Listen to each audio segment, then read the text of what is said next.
Hello mga kaidsi, magandang buhay. Good morning po sa ating lahat. Sana'y nasa mabuting kalagayan po tayo.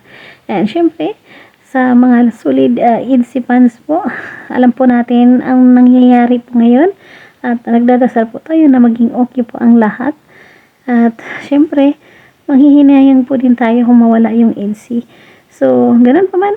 Pagdarasal po natin na lahat ng ito ay isang pagsubok lamang. At sana'y mahimasmasan na rin ang mga saloobin ni Kalingap Eds, at hindi na po siya nagla-live, hindi na natin nakita nag-live, pero may mga upload pa naman siya.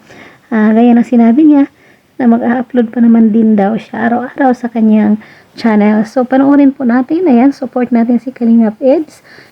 At maraming salamat din po sa inyong mga comment, at talagang marami po tayong nagdadasal na sana'y magpakatatag po si Papa Eds. At syempre, hindi talaga biro, at silipin natin ang pagsundo niya kay Beyonce, ang anniversary nila, at doon sinabi nga po niya, at mapifeel po natin kung gaano nga ba kahirap ang sakripisyo na ginawa ni Kalingap Ido. Panoorin natin. Pero sa kanyang lugar, oo, yung mga dadaan na pag na-away, natatakot lang kahit ako. Nalakas ang loob. Kailangan. Pag alam mo, parang alas 12 na natapos ng birthday pa ganyan, ni Carla. Oo. Bira, yan sa ibang, alas 12, adatid ka pa? Di ba natapos 11, mga 11, something. Pauwi ako dun, 12:30. Gabi na yun. 12:30 sa kanila? Pauwi pala? Pauwi na sa bahay. Pauwi na 12:30? Pauwi na ako.